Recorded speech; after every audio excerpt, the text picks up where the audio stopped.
Nós sempre quisemos ser maiores do que Elvis, porque ele era o maior. John Lennon.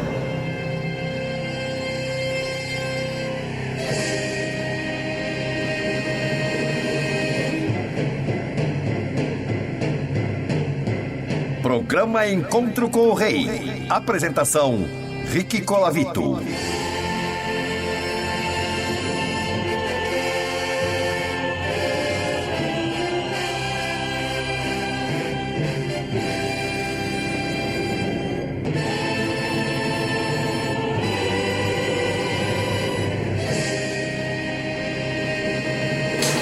E hoje tem promoção no programa. Tá a fim de ganhar um pingente do Elvis banhado a ouro? É muito fácil. Um oferecimento de Jacó e Barros Joalheiros. Preste atenção. A partir de agora você pode já curtir nossa fanpage Encontro com o Rei. Corre no Facebook Encontro com o Rei. Curte a fanpage. Fica ligado nas postagens que vão rolar a partir de agora. Compartilhe e fique esperto com a pergunta do rei, porque hoje teremos mais um ganhador ou ganhadora desse pingente bonito. Oferecimento Jacó e Barros Joalheiros. E hoje no programa, Fiuza está na área. Ele que é psicólogo, psicoterapeuta, né? Vai analisar no ângulo de psicologia a vida do Elvis. Nós vamos levantar alguns temas. Aliás, se você tiver pergunta, entra aqui na nossa fanpage Encontro com o Rei, entra nos grupos da Elvis Triunfal, Elvis Uai de Minas, Kingdom de Curitiba, enfim, todos os grupos do Elvis ligados aqui nesse programa Encontro com o Rei. Nós vamos analisar situações da vida do Elvis e, claro, esse Dr. Fiuza, daqui a pouco eu vou passar um pouco do currículo dele aqui para o pessoal conhecê-lo, e vai analisar um pouco esse lado humano do Elvis, não o lado artístico, e sim o lado humano, certo? Como tá fazendo a Silvana Nana de Belo Horizonte? Um beijo pra Nana. Ela pediu, a semana passada não deu tempo, mas agora a gente ajuda, aqui a gente toca. Vamos começar o programa com Fools Fall in Love, Elvis Presley. I used to laugh, but now I'm the same. Take a look at a brand new fool. Tudo bom, Fiuza? Boa noite. Beleza, como vai? Tudo tranquilo? Tudo tranquilo, muito obrigado pela disponibilidade. Eu sei que você tem sua clínica lá na Vila Mariana, você continua atendendo, não é isso? Vila Mariana, exatamente. E aí você conseguiu abrir na agenda um espacinho para estar aqui no programa Encontro com o Rei, para a gente falar um pouco do ser humano Elvis Presley, não é isso? Me encontrar com você, me reencontrar com você, falar um pouco do rei, do Elvis, para mim é um grande prazer. Legal, ó, eu já vou começar um tema, aliás serão vários temas. Primeiro tema que eu gostaria de abordar aqui, eu vou voltar bem no comecinho da vida do Elvis. Logo que ele nasceu, ele teve um irmão, gêmeo, né, o Jesse, que nasceu morto, né, o irmão Jesse. Inclusive, aproveitando o meu querido amigo Ed Dana, que parece que ele leu o pensamento, ele está fazendo exatamente a mesma coisa que eu ia perguntar para você. Fiuza, o Elvis cresceu sabendo que tinha um irmão gêmeo, mas ele não conheceu esse irmão. E pessoas falam que quando ele era criança e até mesmo adulto, eu não estou nem levantando da questão religiosa aqui não, estou falando questão psicológica. Ele levantava assim, ele conversava, brincava com o irmão, ele pedia conselhos para o irmão gêmeo. Inclusive no filme que o Kurt Russell interpretou, o Elvis Não Morreu, o Elvis, de 1980, que foi a biografia, tem várias cenas do Kurt Russell conversando com o irmão, né, do Elvis conversando com o irmão.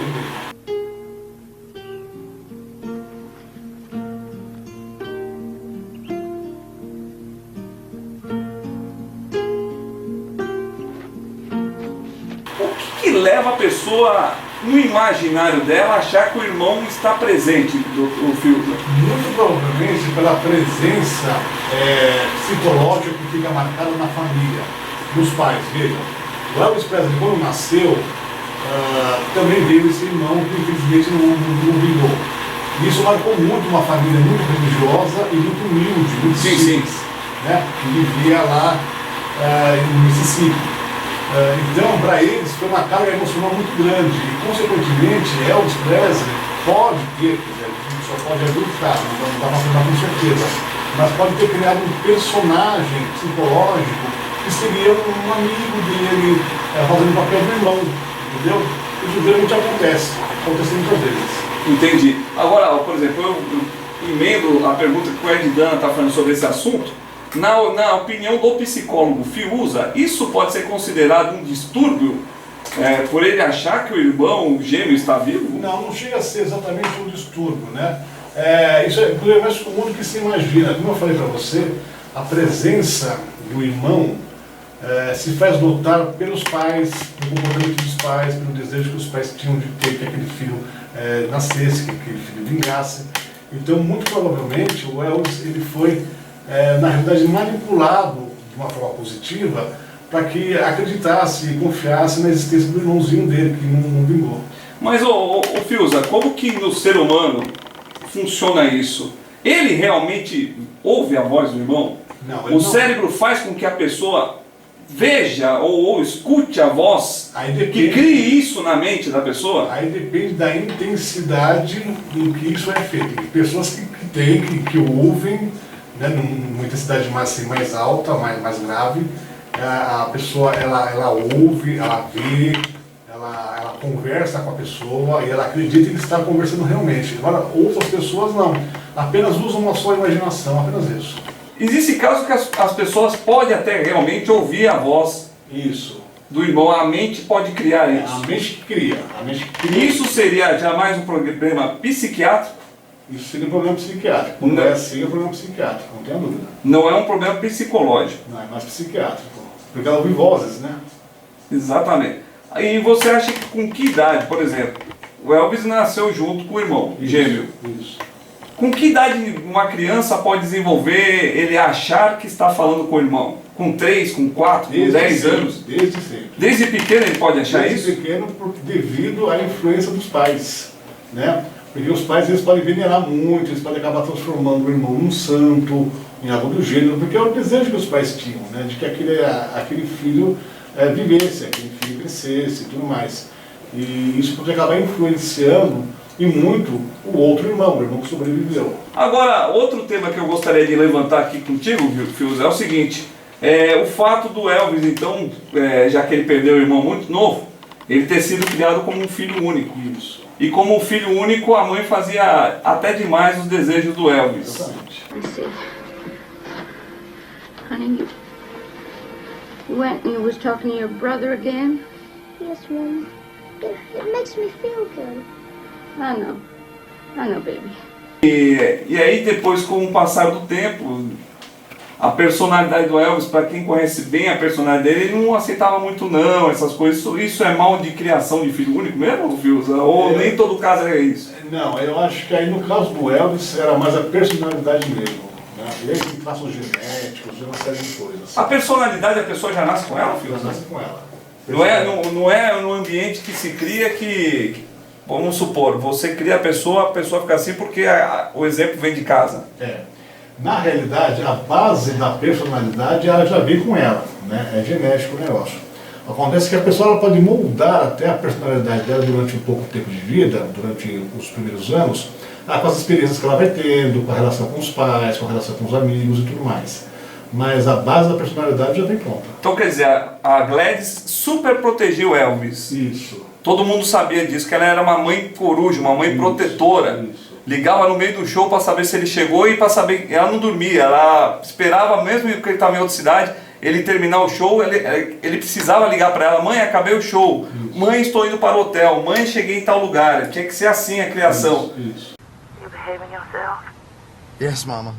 No drinking or running around? You don't want to go to hell? I'm being a good boy, Mama.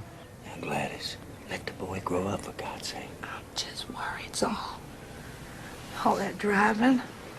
Isso aí não tem nada a ver com a personalidade que ele já nasceu no DNA dele. Não. Isso não tem nada a ver com a personalidade. Isso daí é mais a sobreproteção dela, né? É uma necessidade que ela tinha de ter a certeza de que estava tudo bem com ele, né? Agora, a personalidade dele já veio com ele, tranquilo. Isso é sossegado. Isso já vem então do DNA da pessoa? Isso, do DNA. Então quer dizer, se a pessoa é explosiva, nervosa, isso já vem do DNA da pessoa. Já carrega isso dentro. É lógico que tem assim, algumas coisas que a gente pode até tirar. Quer dizer, a gente nunca pode dizer que é 100% da personalidade do DNA ou 100% da convivência social.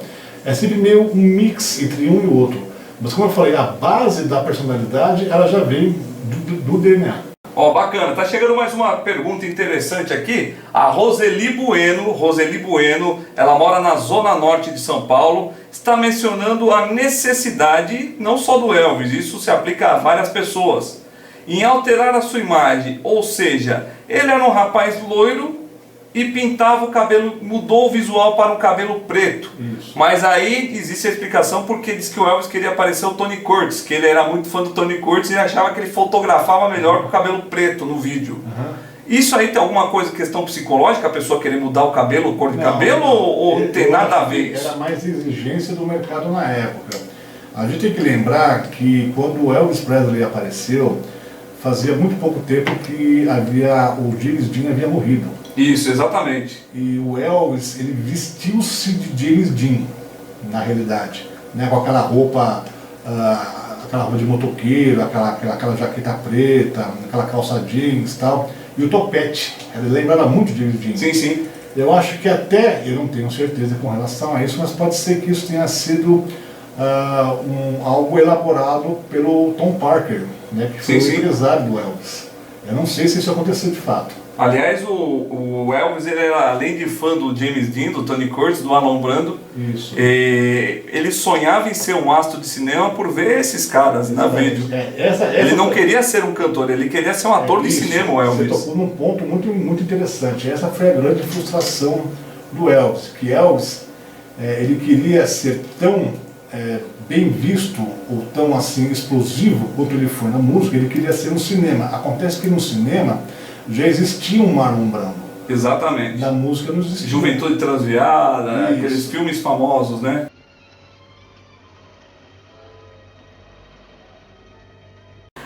Rick, pergunte ao doutor a necessidade que Elvis tinha de estar sempre cercada por pessoas. Nunca ficava sozinho. Sempre queria estar com alguém por perto, nem que seja só para dormir ou para fazer alguma coisa. Parece que o Elvis não conseguia se virar sozinho. Ele tinha necessidade de ter a máfia que ele intitulava a máfia de Memphis, vários funcionários, mesmo que o cara não tinha nada que fazer, ele pagava o cara para estar perto dele.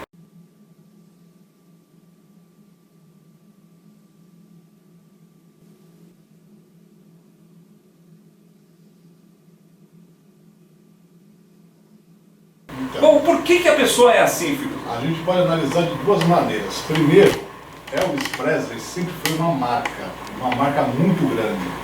Ou seja, muito necessariamente, ele precisava de pessoas que pudessem resolver todas as questões dele, todas as questões da marca dele, né? Eram muitos shows, eram muitas viagens, muitas gravações, muitos discos, muitas apresentações na rádio. E isso fazia com que necessariamente ele precisava ter um pool de pessoas bem grande, né? Se a gente for analisar de uma forma profissional, eu acredito que era isso que acontecia, profissional. Mas eu quero analisar o ser humano, vamos lá. Não, mas eu sinto também que na pergunta dela, que ela colocou a necessidade que Elvis tinha de sempre estar perto de pessoas, de estar com muita gente e tudo mais. Elvis Presley, ele sempre gostava muito de dar presentes para os amigos dele. Sim, e presentes caros, né? Presentes caros. Ele gostava muito de dar presentes para os instrumentistas da banda dele, né? Para as pessoas que tocavam com ele. Para a máfia.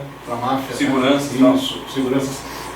Ele gostava muito de adular as pessoas que estavam com ele. Era uma forma que ele tinha de se sentir seguro, né? Na sua opinião, Elvis comprava as pessoas com presente ou ele por si só tinha um carisma e as pessoas gostavam dele porque era o Elvis? Era por si só com carisma e também ele fazia isso por amor. Ele fazia isso porque ele gostava, não tinha pretensão de... Por exemplo, tem uma história muito interessante que os fãs do Elvis conhecem, não sei se o Fiuza conhece. Uma vez o Elvis estava numa loja de carro comprando um automóvel e tinha uma senhora olhando pela vitrine, né? Aí ele viu aquela senhora parada, olhando e falou, acho que ela quer um autógrafo, eu vou lá falar com ela. Aí ele chegou, oi senhora, tudo bem? Eu sou Elvis Presley, a senhora quer autógrafo? Não, meu filho, eu estou vendo esse carro, é a coisa mais linda do mundo, pena que jamais eu vou ter um carro desse. Ele olhou para a senhora e falou, olha, nunca diga nunca porque o seu dia chegou, por favor, dê esse carro para ela, sem conhecê-la. E isso o Vernon brigava muito com Elvis, pelo fato de ser consumismo ser consumista. Na realidade, o que ele era... Com besteira, né? Vamos dizer assim, né? Dando presentes, enfim. Tem um outro nome. O Elvis, ele era compulsivo. Compulsivo é o nome que se fala? Compulsivo. Ele gastava muito, ele ganhava muito dinheiro e gastava muito rapidamente. Por que a pessoa fica assim, doutor? Aí já é um distúrbio. Isso é um distúrbio? Isso é um distúrbio. Isso daí, inclusive, tem que tomar medicamento para poder segurar. Isso vem de algum toque? Tem a ver com toque? Isso? A pessoa que tem toque, ela tem o transtorno obsessivo compulsivo. O que é isso? Então, exatamente. Ela tem pensamentos obsessivos que geram comportamento compulsivo. No caso do Elvis, eu acredito que não era toque, porque ele não está deixando claro que havia algum ritual, de que havia alguma coisa que ele fazia assim, repetidas vezes e tudo mais. Mas me parece que ele tinha uma compulsão muito grande em agradar, não com o sentido de comprar, mas com o sentido de gastar o dinheiro mesmo, de presentear as pessoas. Ele precisava disso. Entendi. Isso era uma necessidade dele. Isso, uma necessidade que ele tinha. Talvez pelo fato dele ter uma infância pobre, de repente, tenha a ver com isso, doutor? Pode ser. Isso fica guardado no HD da pessoa e a pessoa quer que as outras pessoas não passem por isso que ele passou? É difícil a gente fazer essa análise, porque Elvis Presley sempre foi muito privado com relação à vida pessoal dele, né? Ele sempre foi muito... sempre se reservou. Claro que as coisas mais evidentes, isso eram noticiados, como por exemplo o casamento dele, a separação dele, o nascimento da Lisa Marie e tudo mais. Mas Elvis, ele sempre tentou se manter o mais discreto possível com relação à vida privada. Ele não colocava muito em evidência. Agora, o que eu posso dizer é o seguinte, que a compulsão, ela precisa ser tratada, ela precisa ser medicada, seja a pessoa que tem compulsão por drogas, que tem compulsão por comprar, que tem compulsão por comida, que tem compulsão... Qualquer tipo de compulsão sexual, é um distúrbio. Seja o que for, precisa ser tratado para a pessoa, inclusive, se proteger dela mesma. Esse tipo de compulsão, ela é tratada primeiro com o psicólogo ou é direto no psiquiatra? Direto no psiquiatra. O psicólogo não resolve isso? Não, a questão não é assim. A questão é que a pessoa precisa ser medicada para ser segura. Ah, entendi. Aí é a base de medicamento. Só para explicar, ter pessoas que de repente não sabem, a diferença do psicólogo para o psiquiatra é o seguinte: o psiquiatra ele pode medicar remédio. O psiquiatra é médico. Ele é médico. O psicólogo não é médico. Não pode, é só terapia, né? É só terapia. A gente faz psicoterapia, a gente usa de técnicas, né? A gente utiliza de outros instrumentos também, mas a gente nunca pode medicar. O psicólogo não medica. Entendi. Só o psiquiatra medica por ser médico. Seguinte, algumas biografias referem que após o nascimento da Lisa Marie, filha do Elvis, Elvis, de certa forma, perdeu o interesse sexual por Priscila. Inclusive no livro Elvis e Eu, de Priscila, fala que desde que ela engravidou, o Elvis nunca mais teve relação sexual com ela. Porque ele estava lendo alguns livros, né, livros religiosos, e no livro, em um determinado livro, ele leu que o corpo da mulher se torna sagrado quando se torna mãe. Por outro lado, não existe nada mais belo do que um amor que é cego à estupidez dos estigmas raciais, religiosos ou sociais. Elvis. E nada mais importava, era apenas inverno. O mundo está associado com violência, sangue e destruição. O que esperam de nós? Esse atual pesadelo. O que é que você está lendo? Um manual de sexo? Ei. Me toque, Elvis. Me toque. Por favor, não comece com isso. Na sua opinião, Paulo Bonfim está perguntando, a forte ligação materna que a Gladys teria com Elvis, a mãe do Elvis, poderia explicar esse comportamento do Elvis e não querer fazer amor com a Priscila só porque ela se tornou mãe, ou Fiuza? Pode sim, sem dúvida nenhuma. Isso é um ponto até interessante. Muitos homens, quando as mulheres engravidam, perdem o desejo sexual pela esposa, pela mulher, justamente pelo fato de elas virem a ser mães, ou vão se tornar mães e tudo mais. E também pode ser, e aí a gente tem que aventar possibilidades, porque nós nunca vamos ter certeza com relação ao que realmente aconteceu, um outro fator. Fidelidade nunca foi uma palavra que pertenceu ao dicionário de Elvis Presley. Sabemos disso. Sabemos disso. E, exatamente. E o fato de ter engravidado a própria esposa significa um laço mais forte, uma responsabilidade maior, porque agora ele não seria apenas o marido da Priscila, mas também o pai da Lisa Marie. E isso, para ele, pode ter sido um problema, entendeu? Ele pode não ter encarado muito bem essa responsabilidade a mais que ele tinha.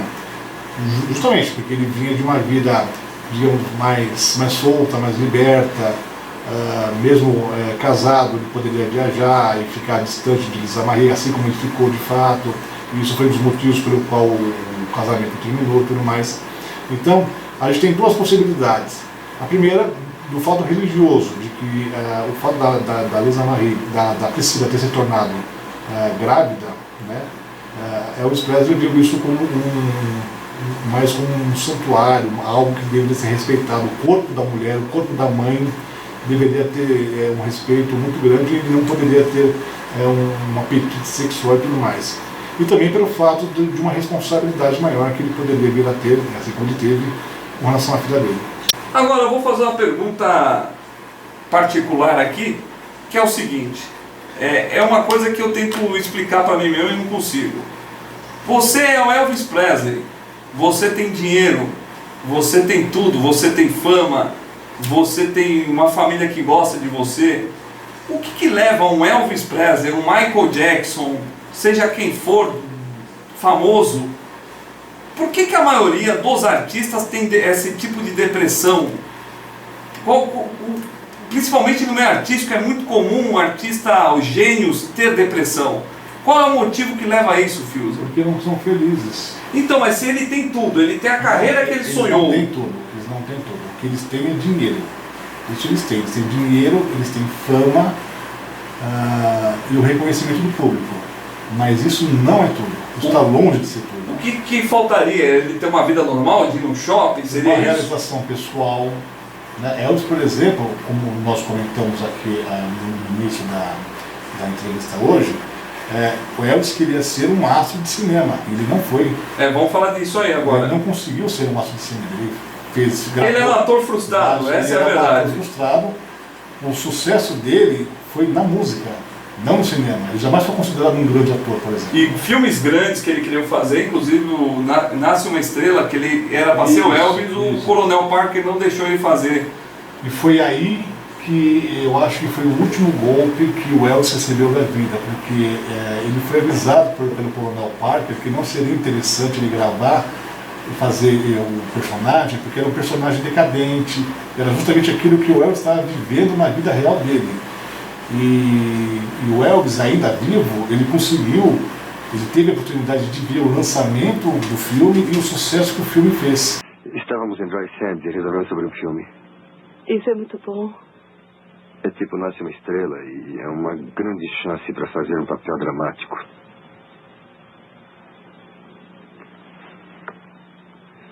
O coronel diz que não posso fazê-lo, pois não superarei o Billy.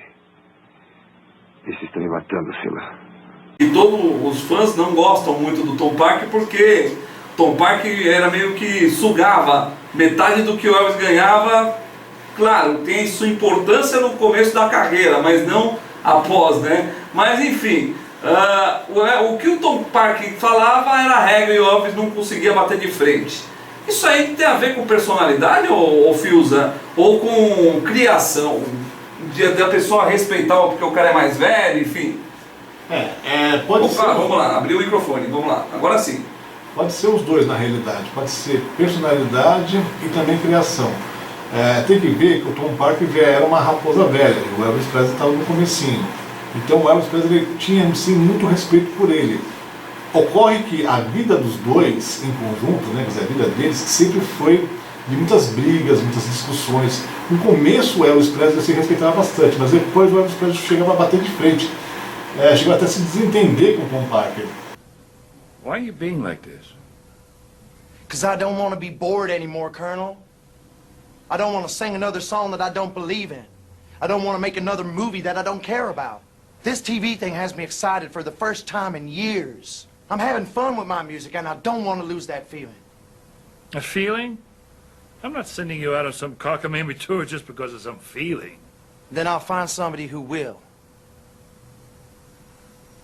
Son, let me explain some things to you. We have a contract. You always told me your contract can be renegotiated. Broken if need be. Well, maybe it's about time we tore up this contract. That's what you want? After all my years of dedication to you and your career, all my work? You ungrateful hillbilly! Watch your I mouth, knew you'd you betray old me! phony. Get out of my office! You get out of my office! I paid for this office! Agora, a gente não sabe exatamente ao certo o que acontecia, né? Por que o Elvis, de vez em quando, respeitava, não batia de frente com o Tom Parker. Agora, uma questão que eu quero levantar aqui antes de chegar na grande pergunta do Antônio Roque. Alô, Antônio Roque. O Antônio Roque é o homem do galpão, que eu sou louco para conhecer esse galpão do Antônio Roque. Abraço para você, Antônio Roque. Colecionismo. Quero falar sobre colecionismo. O Elvis tinha a mania de colecionar armas e distintivos. Isso. Tanto que um distintivo que faltava para ele era de agente da FBI. E todo mundo sabe da história do Nixon, que ele foi até a Casa Branca, fez uma carta para o Nixon, escreveu só para conseguir ganhar o distintivo que faltava para a sua coleção. Colecionismo é um tipo de toque? É uma doença ou é uma mania? O que é isso? É um tipo de toque, não tenha dúvida. Com relação ao toque, nós temos vários tipos de toque, né? Colecionismo é um deles, né? Ordem também pode ser uma outra forma de toque. Ordem que eu digo assim, as coisas colocadas de modo crescente ou decrescente, as coisas separadas por gaveta, separadas... Ixi, eu só assim. Tem pessoas tudo por cor. Tudo por cor. Eu não gosto de misturar. Eu tenho a gaveta só de coisa preta, branca e a outra de outras cores. Paletó, tudo certinho, eu detesto. Isso. E os sapatos também, tudo all-star numa prateleira. Filme, por exemplo, tem que estar na ordem alfabética. Eu sou assim. Isso é toque, doutor? Pode ser toque, sim. Se a pessoa não conseguir se libertar disso, quer dizer, se você modificar, por exemplo, essa ordem que ocorre com os seus sapatos, se isso vai te causar angústia, se você vai conseguir viver bem, se você não vai fazer nenhuma chantagem com você mesmo, no seu pensamento, no seu psicológico, isso daí a gente tem que analisar o quão intenso é isso em você. Porque tem gente que coloca, às vezes, não só por uma questão de organização, e porque acha bonito. Mas tem pessoas que dependem disso, que se não tiver desta maneira, da maneira como elas querem, da maneira como o toque exige, elas se sentem mal. E o Elvis tinha também uma personalidade muito forte. Quando as coisas saíam do controle dele, ele ficava muito bravo, dizem, né? Ele não aceitava, tinha que ser da maneira dele. Ele era muito perfeccionista. Perfeccionista, isso. A gente vê até nos DVDs, né, que temos à disposição hoje, o quanto ele era dedicado com relação aos arranjos das músicas dele, né?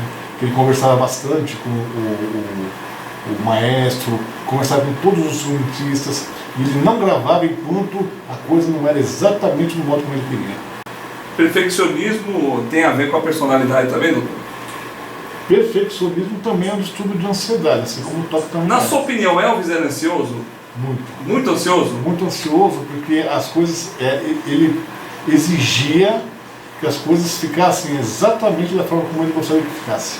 E o Elvis também tinha uma coisa assim, que ele, como a gente já falou, comprava as pessoas com presente.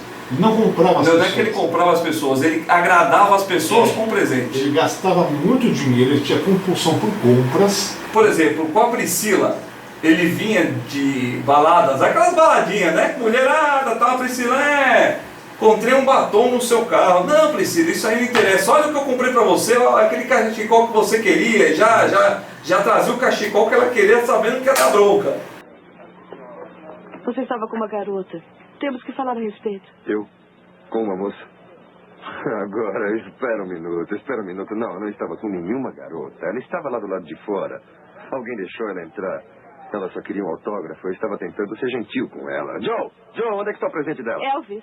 Certo. Não, vamos organizar. Temos que organizar aqui. Segura esse presente número 1. Cadê o número 2? Traga o presente número 3, homem. É esse que eu quero. Elvis. É o que eu quero. Número 3. Esse aí. Esse mesmo. Esse é o grandão. Você tem que ver isso. Você vai adorar, garota. Veja só. Aqui. Pele branca. Você gosta de pele branca, não? Veja isso. Você vai adorar. É uma maneira de se livrar do flagrante. Ele muito provavelmente agia dessa maneira, por razão disso. Agora, Elvis gostava muito sim de presentear todas as pessoas que estavam ao lado dele. Ó, o Rock tá falando o seguinte, né? Naquele tema anterior de honrar a palavra do coronel, ele acha que isso é questão de valores, se você concorda, ô Fios. Pode ser que sim. Valores morais, né? Vamos dizer assim. Sim, pode ser que sim. De honrar o mais velho, enfim, esse tipo de coisa. Ó, estou fazendo uma pergunta aqui, aliás, tanto o Ed como o Rock, como várias pessoas estão fazendo a pergunta, é o seguinte, questões aos medicamentos, né, antidepressivo que o Elvis tomava, se ao tomar muito remédio, ficar dependendo muito de remédio para dormir, a ponto de tomar vários deles numa só noite, isso demonstra uma ansiedade descontrolada ou um grave sintoma de profunda depressão? Isso é ansiedade ou uma grande depressão? A gente tem que analisar as coisas da seguinte maneira. A ansiedade é um sintoma da depressão. Né? Certo. Pode ser que sim, pode ser que não. Então, Elvis era deprimido, principalmente nos últimos 7 anos da vida dele. Né? Quando o casamento com a Priscila começou a degringolar, quando ele começou a se tornar quase que um quarentão, já não tinha mais aquele sex appeal que ele tinha nos anos 50, nos anos 60, e ele estava se tornando já um gordo obeso, essa que é a realidade, né? Um velho obeso, e isso mexia muito com a vaidade dele. Né? Aliás, tem uma passagem na vida do Elvis que eu acho que isso aí, se os fãs concordarem comigo, eu não sei, mas eu acho que o que matou de vez o Elvis foi o livro What Happened, dos irmãos West, que eram os guardas-costas de Elvis, que convocou uma confraria da imprensa americana, né? E declarou que eles estavam lançando um livro que não era para prejudicar a imagem do Elvis, e sim para ajudá-lo a sair do problema. If you loved him so much, why couldn't you protect him? Of course, protecting. How do you protect a man from himself?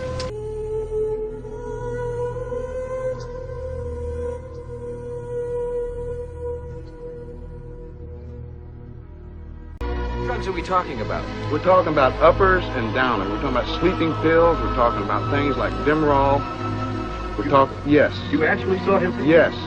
My cousin Red charged in to stop it one time. I think he broke the guy's toe or something going through the door and told him that he was going to break him up if he didn't quit getting the stuff to him.